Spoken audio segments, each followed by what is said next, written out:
Assalamualaikum warahmatullahi wabarakatuh. Alhamdulillahirrahmanirrahim.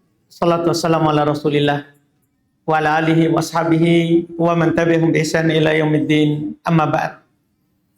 Alhamdulillah, kembali pada malam hari ini kita belajar fikih jual beli. Kita sudah selesai dari bab riba dan akan masuk di bab-bab yang mudah ini, jual beli buah atau jual beli pohonnya. Qala al-Imam Ibnu Qudamah al-Maqdisi rahimahullah, babu bai'il usul was thimar. Bab jual beli pohon dan buah-buahan. Ini dalam fikih Islam dibahas karena ada jual beli pohon tanpa buah. Ada juga jual beli buah dengan pohon atau jual beli buah saja tanpa pohonnya. Ini dibicarakan semua karena ada aturannya di dalam syariat. Kata beliau, ruwiya anin nabi, diriwayatkan dari Nabi. Ini yang meriwayatkannya adalah Imam Al-Bukhari dan Imam Muslim. Artinya periwayat ini periwayatan yang sahih. Anin Nabi sallallahu alaihi wasallam. Dari Nabi kita Muhammad sallallahu alaihi wasallam, sumber syariat dari sisi penyampaian. Iya, adapun dari sisi asal syariat yaitu Allah Subhanahu wa taala. Annahu qala, bahasanya beliau bersabda, man ba'a nakhlan, siapa yang menjual pohon kurma. Ini langsung dibicarakan pohon kurma. Ba'da an tu'abbar, setelah ditakbir, berarti ada buahnya, setelah dikawinkan. Dan kurma itu tidak bisa berbuah kalau hanya sekedar ditunggu bunganya untuk jadi. Dia akan jadi kalau dikawinkan. Nah, sekarang siapa yang menjual pohon kurma setelah dikawinkan? Itu serbuk jantannya itu sudah diletakkan, ia ditaburkan di serbuk betinanya. Fasamaratuha lil ba'i, maka buahnya itu milik pembelinya, milik penjualnya, milik penjualnya. Kan dia hanya beli pohon. Iya, hanya beli pohon. Illa ayyashtaritul mubta', kecuali si pembeli mempersyaratkan. Iya. Kecuali si pembeli mempersyaratkan. Ini hukum pertama yang boleh sampaikan. Kalau kita beli pohon, maka pohonnya saja punya akad. Karena akad, apa yang kita beli itulah yang kita punya. Kalau akad misalnya nanti beli tanah, berarti pohonnya bukan punya akad. Kecuali kita mempersyaratkan. Ini contoh sederhananya begitu. Karena dalam bab jual beli itu berlaku kias. Dalam bab muamalah berlaku kias, penyamaan. Samakan hukum yang sama, bedakan hukum yang berbeda. Beda kalau bab ibadah. Kalau ibadah tidak ada kias. Kita tidak boleh mengamalkan kias dalam bab ibadah. Kalau Nabi mensyariatkan ini, berarti disyariatkan itu, misalnya dalam bab ibadah. Misalnya, hanya contoh saja ini Pak, tidak usah kita tersinggung. Orang yang merayakan maulid, iya, merayakan maulid. Kalau kita cari dalil khusus sebenarnya tidak ada sedikit. Cuman mereka berdalil dengan puasa Senin Kamis. Jadi Nabi pernah ditanya, hukum puasa Senin Kamis. Kata Nabi tentang Seninnya, itu hari saya dilahirkan. Maka kita disunahkan berpuasa. Termasuk utamanya hari Senin adalah hari kelahiran Nabi. Maka dari sini mereka berdalil ini bagi yang merayakan maulid. Berarti kan ini puasa untuk merayakan kelahiran. Untuk merayakan kelahiran Nabi. Berarti dari sini boleh kita merayakan kelahiran Nabi. Dikiaskan dengan puasa. Sekarang ini babnya ibadah atau bab muamalah? Gitu saja. Kalau babnya ibadah, berarti harus ada yang Nabi katakan. Berarti kalau kita rayakan harus hari Senin. Dan setiap Senin.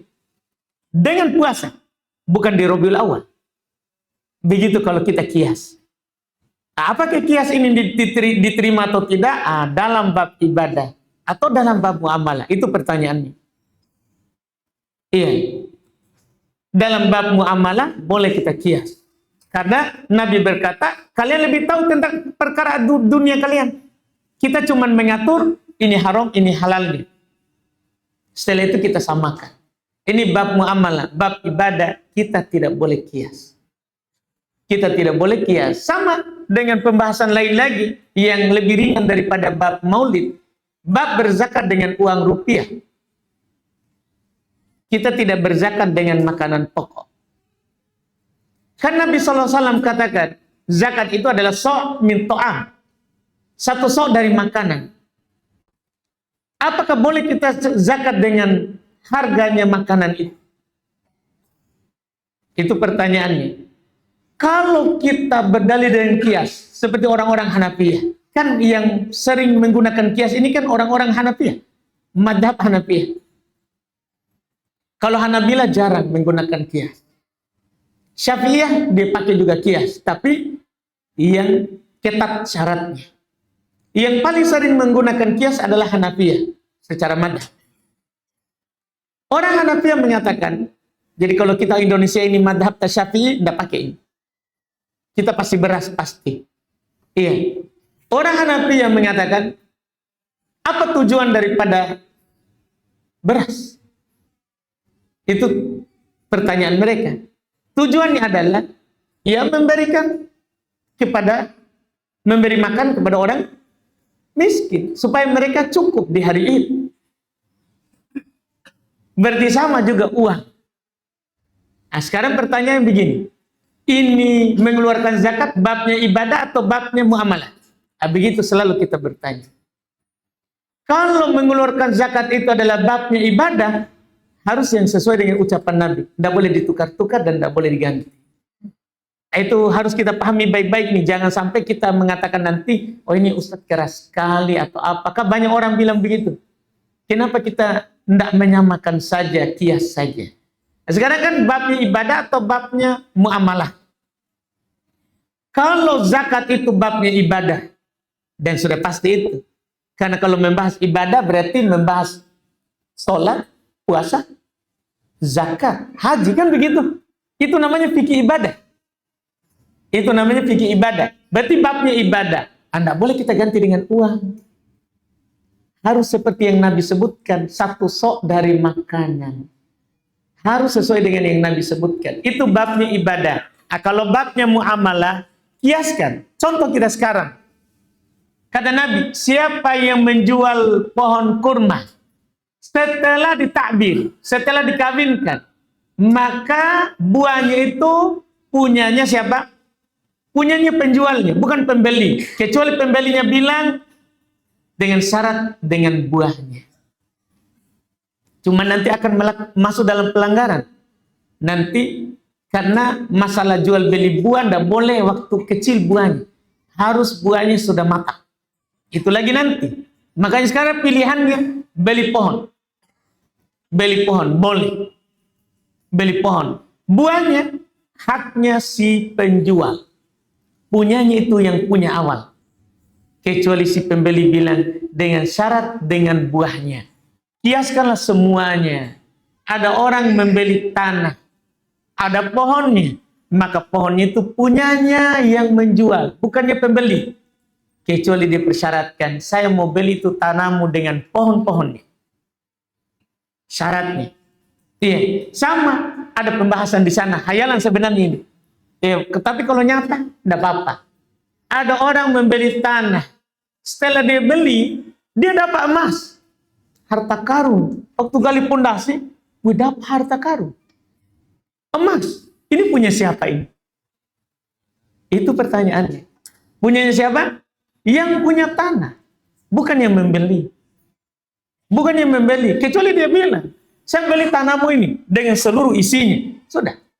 Isi yang di luar tanah atau di bawah tanah, di atas tanah atau di bawah tanah, punyanya semua. Makanya dalam jual beli itu orang boleh bersyarat. Makanya kata Nabi SAW, supaya nanti tidak berselisih. Kata Nabi SAW, al-muslim ala syurutihim. seorang muslim dalam akad jual beli di atas syarat. Artinya boleh kita bersyarat. Seperti Nabi waktu beliau mau membeli keledainya Jabir yang sudah malas berjalan waktu itu. Nabi bilang, jual ke saya itu. Iya. Jual ke saya keledai. Dia bilang, ya Rasulullah, ini keledai sudah malas jalan. Iya, sudah tidak bisa ikut rombongan. Tapi Nabi bilang, jual ke saya. Iya, jual ke saya. Akhirnya Jabir bilang, jual. Tapi syaratnya, saya punggungnya sampai ke Madinah. Dia bersyarat kepada Nabi. Saya naiki sampai Madinah. Kita akad sekarang. Memang ini pindah ke milik Nabi. Tapi syaratnya, saya naiki punggungnya sampai ke Madinah. Kata Nabi, kita sepakat. Dia naiki sampai ke Madinah, baru diserahkan. Jadi kita bersyarat. Dalam jual beli jangan lupa bersyarat. Iya, jangan lupa bersyarat. Supaya nanti jelas. Iya. Makanya bagus itu di orang jual beli di toko. Yang beli tidak boleh kembali. Itu syarat namanya itu. Yang sudah dibeli tidak boleh dikembalikan. Itu namanya syarat. Jadi kita baca baik-baik dulu. Iya. Kita baca baik-baik dulu. Itu namanya syarat dalam jual beli. Diperbolehkan. Diperbolehkan. Ini yang disyaratkan di hadits ini. Karena Nabi bilang, illa yashtaritul mubta', kecuali si pembeli punya syarat. Syaratnya kalau saya beli ini pohon kurma, buahnya juga saya. Kalau dia awal datang cuma mau beli, saya mau beli ini pohon kurma. Baik, sekian harganya. Dia tidak sebut-sebut tentang buahnya. Maka buahnya itu punyanya yang jual. Bukan punyanya yang beli. Nah, ini patut kita pahami. Wa kadzalika bai'us syajar. Belum katakan secara umum demikian pula menjual pohon apa saja. Berarti sekarang bukan hanya kurma, mangga, apalagi pohonnya yang ada buahnya kira-kira yang bisa dimakan. Dan lalu rambutan, nangka, damoki durian, ini bisa juga, Idza kana thamaruhu badia. Demikian pula pohon jika buahnya masih badia, buahnya masih kecil. Maka itu buahnya untuk yang menjual, bukan yang membeli. Bukan yang membeli. Fa in ba'al ard, ini yang kita singgung tadi. Ini bercabang semua dari hadits tadi. Kalau ada orang jual tanah, wa fiha zar'un, di dalamnya ada zar'. Zar' itu tanaman yang tidak berpohon ya. Zar' itu istilah untuk padi, gandum, itu disebut zar', tanaman. Tapi masalahnya mangga juga itu tanaman. Cuman yang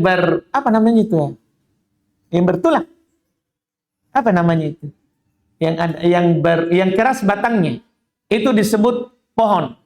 Kalau yang lembek itu tidak disebut pohon, tapi disebut apa? Zar'un. Yang bertangkai saja. Apa itu? Yang semisal padi itu. Apa namanya pohonnya itu? Dan betul. Kita ini adalah sekolah apa sebenarnya? Iya. Jangan belum ini menyamar. Dalam ilmu biologi katanya, ampun Dalal, itu padi itu masuk dalam rumput. Siap Dalal. Berarti bukan pohon ya. Berarti ini zar rumput-rumputan. Mantap. Terima kasih banyak Dalal. Iya. Sekarang orang jual, bukan lagi pohon di dalamnya. Bukan pohon. Iya, jenisnya itu seperti gandum, padi, dan yang semisalnya. Itu modelnya.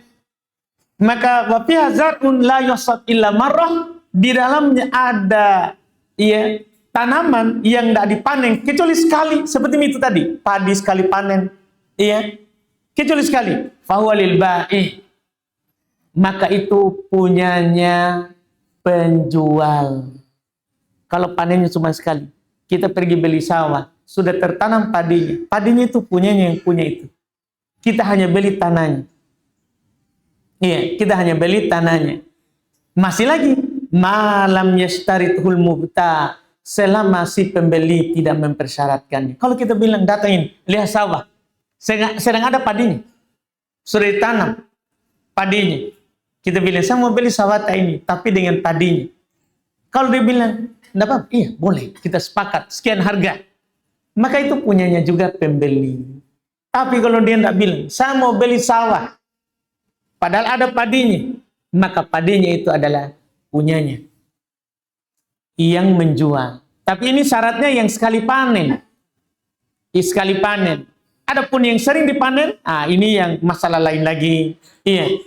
Wa in kana yujazzu marratan ba'da ukhra.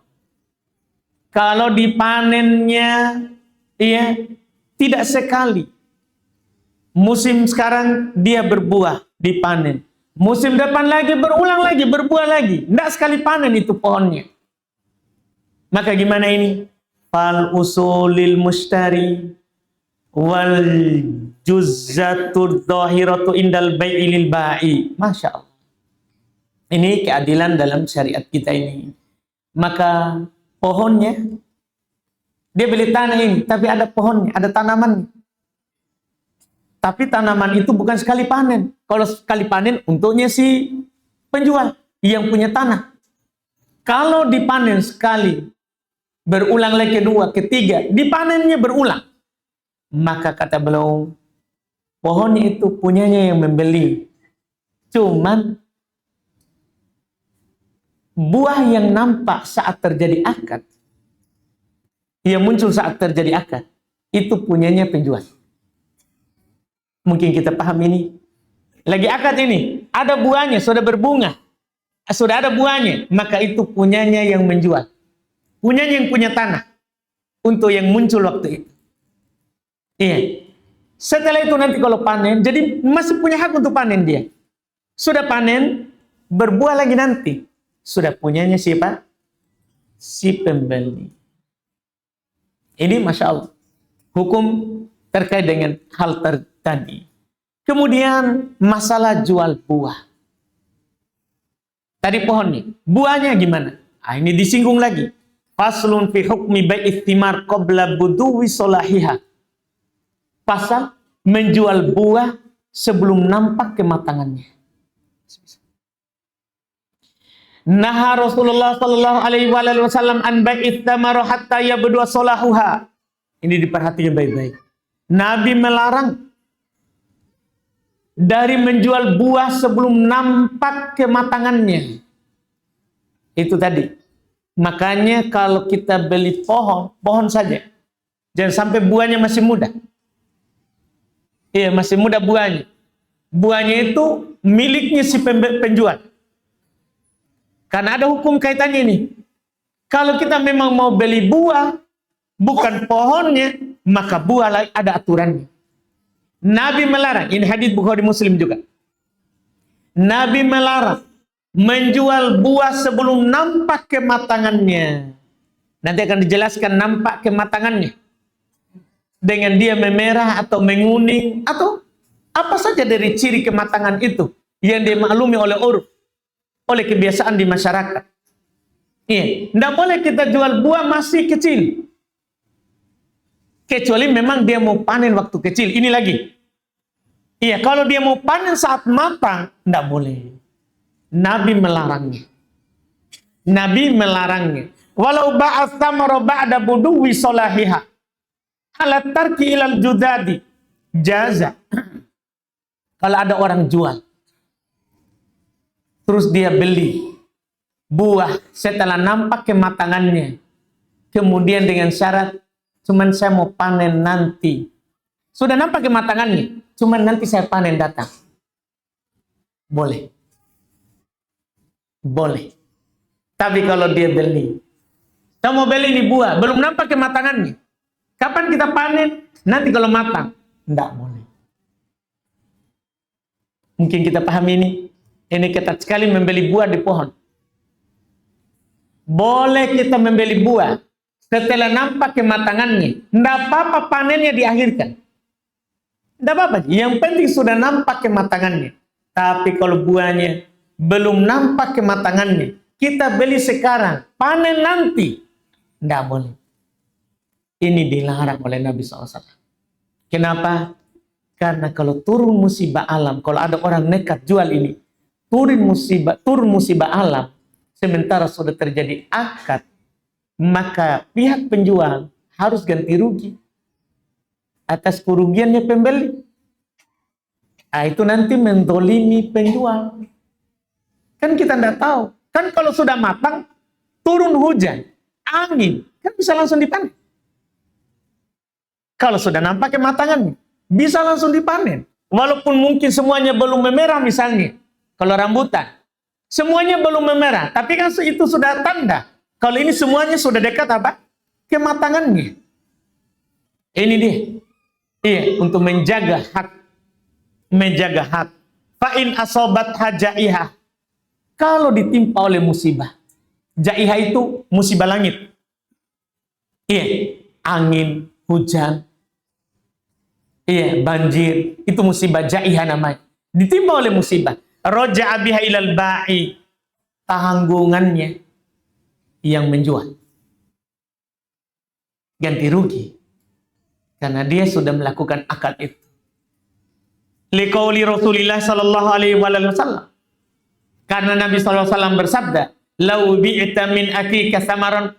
Kalau kamu sekiranya menjual kepada saudaramu buah, fa sobat hujaiha, kemudian dia ditimpa oleh musibah alam, fala yahillu laka an ta'khudha minhu. Tidak halal bagi kamu untuk mengambil harganya tadi. Tapi saya bilang, kan sudah mau beli, kita sudah akad, kamu harus bayar. Tidak boleh. Iya, siapa suruh jual sebelum nampak kematangannya? Nah, kalau sudah nampak kematangannya, harus dipanen. Pokoknya kalau kita mau jual sesuatu yang nampak kematangannya, panen. Karena kalau kita simpan lagi, maka tanggungan kerugiannya ke si penjual, bukan ke si pembeli. Karena Nabi SAW katakan, iya, tidak halal bagi kamu untuk mengambil. Wasairut tamar, dan seluruh buah-buahan, ayyabdua fihi an-nudju. Iya, nampak padanya kematangan. Nampak padanya kematangan. Wayatibu akluhu syai'an, dan sudah bagus untuk dimakan.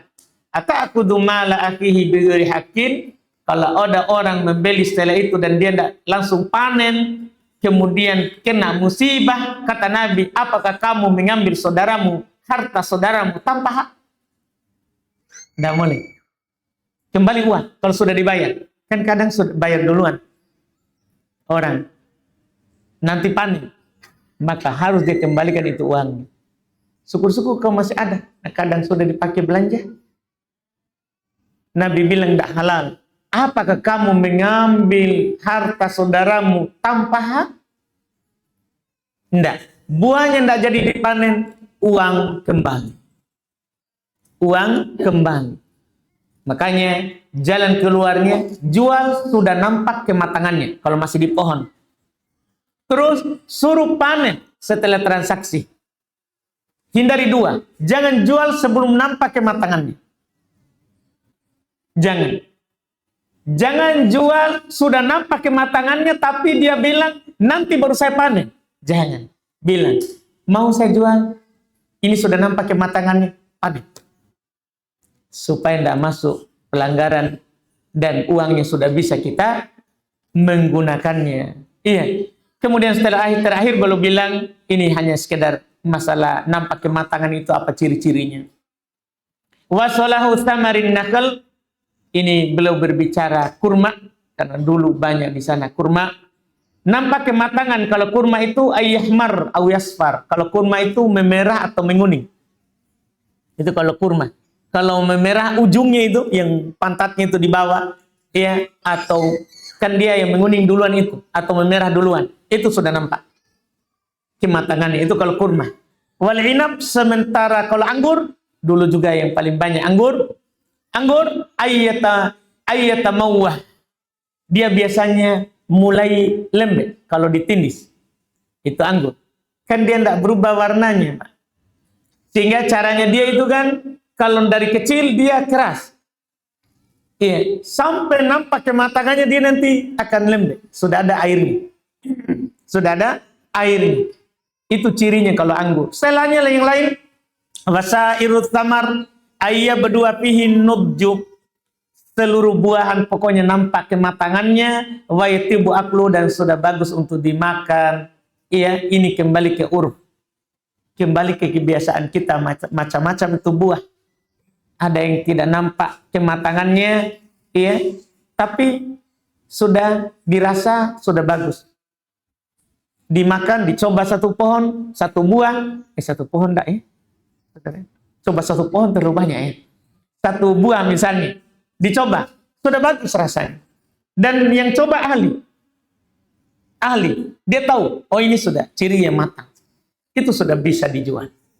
Sudah bisa dijual. Ini masalah jual beli buah sekaligus jual beli pohon. Alhamdulillah. Kita cukupkan dulu karena setelahnya adalah babul khiyar, bab terkait dengan khiyar. Khiyar hak pilih dalam akad.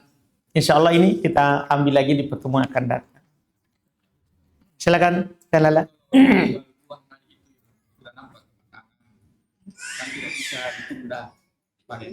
Tapi kalau diadakan perjanjian misalnya, Boleh. bahwa apapun yang terjadi nanti adalah risiko pembeli. Baik, boleh. Kan sudah dibilang tadi, kalau sudah nampak kematangannya, kemudian dia persyaratkan, nanti saya panen. Boleh. Tapi ditanggung oleh penjual. Kerugian itu tadi. Terus kalau dia bersyarat, biar nanti kalau ada kerugian, itu namanya bersyarat. Kalau ada kerugian tiba-tiba misalnya kena banjir, tidak apa-apa, saya tanggung. Karena sudah nampak kematangannya. Tapi ingat, sudah nampak kematangannya. Adapun yang belum nampak kematangannya, tidak boleh. Dan ini nanti akan masuk jual beli jahiliyah. Dulu Pak, orang jahiliyah, dia jual beli yang ada di kandung. Cara akadnya mereka. Jual belinya yang masih dikandung. Ini dilarang. Karena belum nampak. Jantan atau betinanya. Sama dengan ini. Sama dengan ini. Kalau sudah nampak kematangannya boleh. Walaupun panennya nanti. Kerugiannya terhadap penjual. Kecuali si penjual mempersyaratkan. Bisa kamu panen nanti. Tapi kerugiannya di kamu. Bisa. Tapi kalau belum nampak. Biar syarat apapun. Memang sudah ditutup dari awal. Kalau belum nampak kematangannya. Wallahualam. Ada lagi? Ustaz, bagaimana hukumnya jika kita niat berkurban, terus rambut kita suka rontok? Kalau rontok sendiri tidak apa-apa. Yang tidak boleh adalah kita yang mencabutnya, mencukurnya. Iya. Kalau rontok sendiri tidak apa-apa. Rontok sendiri tidak mengapa. Demikian pula kalau ada udur.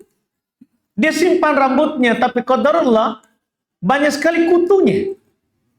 Boleh deh cukur. Ini namanya udur. Udur.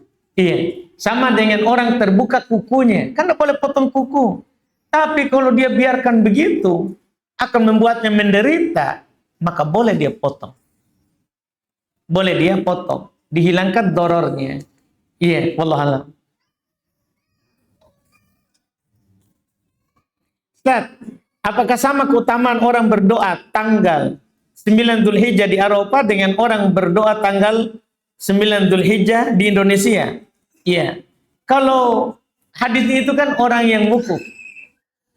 Iya, orang yang wukuf. Tapi bisa juga masuk di orang yang tidak wukuf, bagi orang yang tidak berhaji. Bagi orang yang tidak berhaji. Itu terkait dengan doanya ya. Doanya. Doa di hari Arafah. Iya. Masuk di dalamnya orang haji itu secara khusus dan orang yang tidak berhaji itu secara umum. Wallahualam. Ada lagi? Alhamdulillah, tidak ada kurang masalah ini ya. Alhamdulillah. Jangan dipaksa Pak.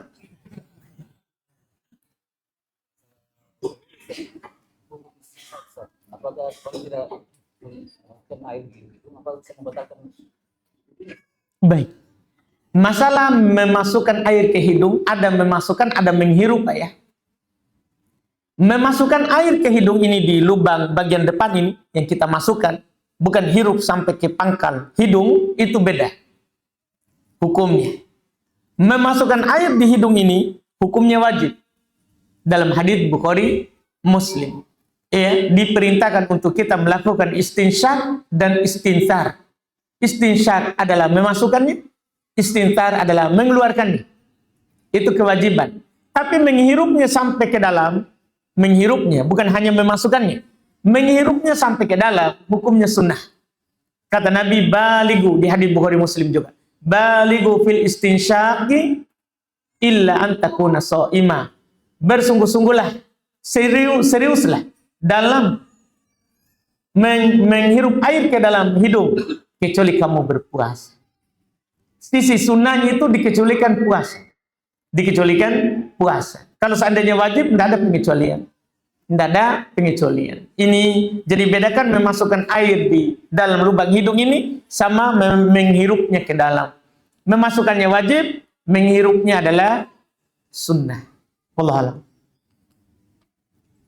Dan ketika kita bilang wajib, ada pengaruhnya itu, Pak ya. Beda itu dibilang wajib sama rukun. Kalau rukun wudu, batal wudu kalau tidak dilakukan. Kalau wajib berdosa, tapi wudunya tetap sah. Wudunya tetap sah. Itu bedakan bahasa dibilang wajib atau rukun atau sunnah. Wallahu a'lam.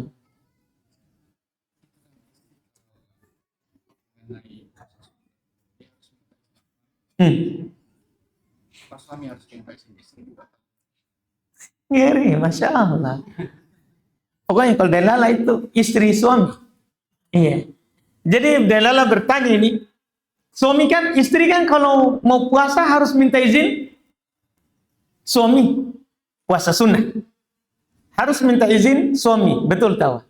Iya. Itu ada hadis dari Nabi. Seorang istri tidak boleh berpuasa tanpa izin suami. Tapi syaratnya suaminya ada di situ. Suaminya bukan sedang bersafar. Kalau bersafar tidak apa-apa. Iya, ini suaminya ada tidak safar, dia harus minta izin. Kemudian Dalala tanya kebalikannya. Apakah kalau suami juga harus izin istri? Iya. Itu pertanyaan bagus ini. Iya, biasanya Dalala syariat itu membabil ghalib. Syariat itu dalam bab urusan begini, ini urusan kebanyakan. Kenapa istri harus izin suami? Karena biasanya suami mau. Biasanya suami menginginkan diri. Sehingga harus izin dulu. Karena wajib dia nanti batalkan kalau suaminya mau. Begitu dan sekarang apakah juga berlaku sebaliknya? Berlaku kalau istri mau. Tapi kan kebanyakannya istri itu tidak minta. Kode aja. Iya. Kan biasanya begitu Dalala. Sehingga dibilang kalau istri mau berpuasa. Tapi apakah sebaliknya juga? Iya. Harus kasih tahu juga kalau dia ada di situ. Harus kasih tahu, besok saya mau berpuasa. Jangan sampai besok dia mau juga. Kan kita harus batalkan. Karena melayani istri wajib. Puasa hukumnya sunnah. Begitu dan jadi itu dibilang istri karena kebanyakannya suami minta ke istri. Bukan berarti istri tidak, suami tidak. Begitu. Wallahu a'lam. Silakan Pak.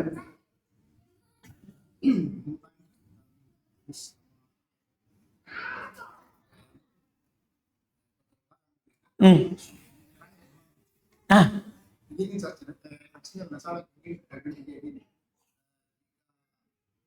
Orang berkumpul memberikan manfaat kepadanya, manfaat itu kadang-kadang memusingkan. Ya sebaliknya, jika memberikan baik kepadanya, sampai kepadanya, kecuali Allah mengizinkan. Terus pertanyaannya kayak gini, gimana kalau ada orang yang membuat dan kejahatan itu sampai kepada itu? apa ada Tuhan di dalamnya gitu. Baik. Terus maaf sih. Ya. Ada ayat yang lain begini. Sesungguhnya Allah tidak akan menyakitimu kecuali melainkan itu adalah buat tanganmu. Baik, Masya Allah. Jadi tadi itu kan hadis yang boleh sebutkan. Memang betul itu. Bahkan Imam Nawawi sebutkan di Arba'in hadisnya. Bahwa seandainya seluruh penduduk dunia ini, bahkan jin dan manusianya bersatu untuk memberikan kita manfaat, maka mereka tidak mampu kecuali yang Allah telah tetapkan. Sebaliknya juga begitu. Kalau seluruh manusia dari awal sampai akhir, bahkan jinnya bersatu untuk memberikan mudarat kepada kita, dan Allah tidak menetapkan kita dapat mudarat, maka tidak dapat kita. Rufi'atil qalam wajufati suh. Pena telah terangkat, tidak ada lagi perubahan takdir. Iya, dan tinta telah kering. Kertas yang dipakai menulis tadi sudah kering. Tidak ada lagi perubahan takdir. Tidak ada lagi perubahan takdir. Artinya, apapun yang kita dapatkan, ini penanaman di hati. Berupa kebaikan atau keburukan, takdir dari Allah. Tidak ada yang tidak ada campuran tangannya Allah, Pak. Semua kita harus yakini, itu telah Allah tulis. Telah Allah ciptakan. Telah Allah kehendaki. Begitu, Pak. Itu harus kita yakini. Tapi ini masalah. Belum baca lagi ayat. Tidaklah kita ditimpa oleh keburukan kecuali buah dari tangan kita. Apakah ini berarti menunjukkan bahwa bukan takdir Allah? Begitu, Pak ya? Pak, tidak ini. Tidak bertentangan ini, Pak. Disandarkan kepada kita sebab. Paham, Pak? Disandarkan kepada kita sebabnya. Kita tidak paham ini atau tidak? Gini, Pak. Itu kertas. Siapa kasih jatuh? Bapak. Siapa kasih jatuh itu kertas? Nah, siapa kasih naik ini? Jawab dulu, Pak. Siapa kasih jatuh tadi? Saya kasih jatuh. Yang kasih naik? Nah, disandarkan ke saya dan Pak Bos karena sebab. Tapi siapa yang takdirkan tanganku gerak? Begitu kita. Belum. Nah, itu ayat, Pak. Kan ayat kan tidaklah apa yang menimpa kita ini kecuali pasti buah dari tangan, Pak. Disandar, itu saya bilang dari tadi ini, Pak. Disandarkan ke kita penyebabnya. Sekarang ada orang kena pegang di jalan. Apa itu takdir? Takdir, Pak. Sudah ditulis sebelum diciptakan langit dan bumi. Dah. Tapi siapa penyebabnya?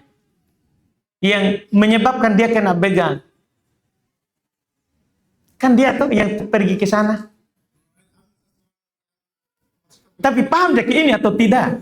Daripada terus-terus gini. Iya. Tapi paham dia tadi. Jadi gini, Pak. Dilihat dari pelaku al-maf'ulat yang terjadi ini kita. Tapi apapun yang terjadi pada kita ini dan yang kita lakukan, takdirnya yang di langit. Begitu, Pak. Nah, terus alhamdulillah hilang.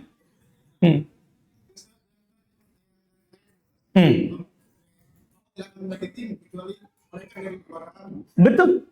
Mirip toh, falamma zagu azagallahu qulubahum. Tatkala dia yang berpaling, Allah palingkan. Tatkala dia yang berpaling, Allah palingkan hatinya. Kapan Allah palingkan? Berarti hamba penyebab. Paham, Pak? Nah, supaya tidak jadi alasan nanti di akhirat, diutuslah itu Rasul yang kasih tahu ki, supaya tegak hujahnya Allah. Makanya Adam, Pak, sebenarnya ada sederhananya ini. Iya, nggak usah sekarang tahu Adam disalahkan oleh Musa, Pak. Gara-gara dia semua ini kita hidup di sini, panas-panas ki. Gara-gara Adam ini, iya enggak? Akhirnya kita turun di bumi, seharusnya kita santai-santai makin di surga, dan lala sudah sama bidadari. Iya. Iya, langsung aja jempol. Iya. Iya kan? Jadi Musa salahkan Adam terhadap itu. Kan sebab kamu, dia bilang, sebab kamu kita keluar dari surga. Coba kamu tidak makan itu pohon. Sebab kamu, apa kata Adam? Musa, kamu menyalahkanku terhadap sesuatu yang sudah ditakdirkan bahwa saya ini dicipta untuk menjadi penghuni bumi. Pasti saya turun. Kenapa kamu salahkan itu takdir? Itu sudah ketentuannya Allah. Saya tidak mau turun. Tidak ada orang mau turun dari surga. Tapi Allah sudah tetapkan saya akan turun di surga. Dari surga. Begitu Pak Tan? Apakah Allah mendoliminya? Tidak, kan Allah sudah kasih tahu. Jangan kau dekat ini pohon. Begitu Pak. Makanya setelahnya Adam bertobat karena dia salah. Tapi dia penyebab kita turun. Kita paham atau belum? Masih di otak. Alhamdulillah kalau terangkat sedikit.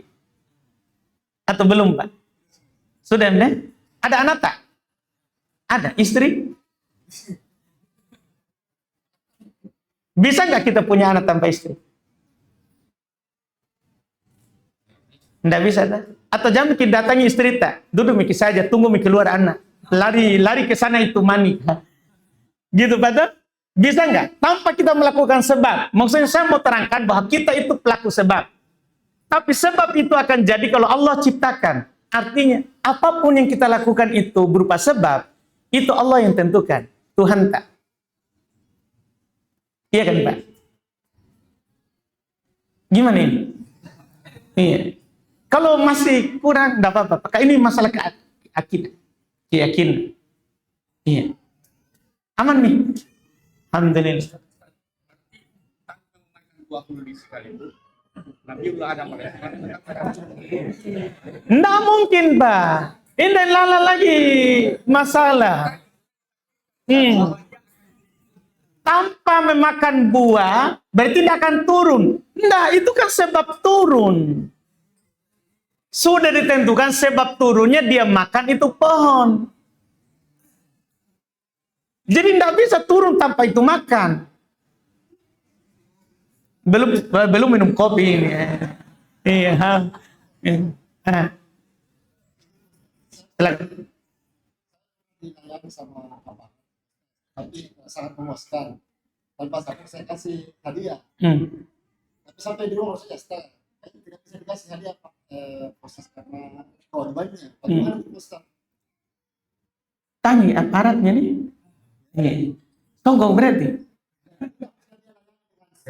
Dengan baik. Terus kita kasih hadiah.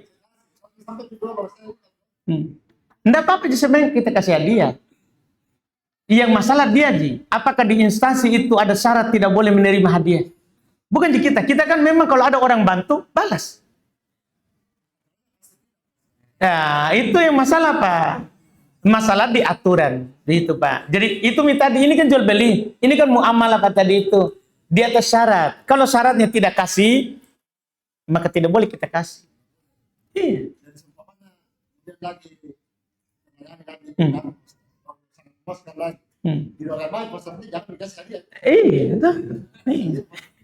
Iya. Asalnya kan begitu. Kan ini aturan mereka. Kita harus, sebenarnya bukan kita yang ditanya ini. Itu di sana petugas, ada nggak syarat bahwa tidak boleh kasih apa-apa? Jangan pakai kasih kalau sudah begitu. Sudah topik kita tahu. Iya, kita sendiri yang dapat penyakit itu. Puas sekali, refleksi langsung dikeluarkan dari kantong. Pak, gitu. Kan begitu. Nggak masalah sebenarnya dengan kita, Pak. Makanya saya bilang tadi, memang kita itu kalau ada orang berbuat baik, kita kasih. Nggak masalah. Yang masalah adalah di aturan mereka itu. Boleh atau tidak. Begitu, Pak. Urusannya, Pak. Nih, alhamdulillah. Masa yang kita paksa bilang apa ini?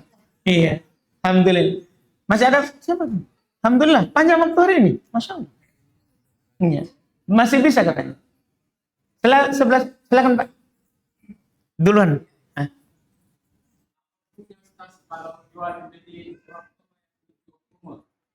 jual beli hewan kurban belum cukup umur. Tidak boleh, Pak.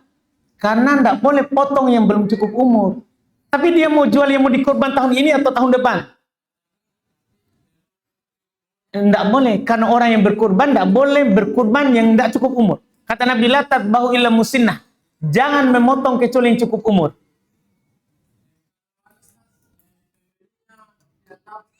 Dimaafkan. Tapi penjualnya berdosa. Karena menipu.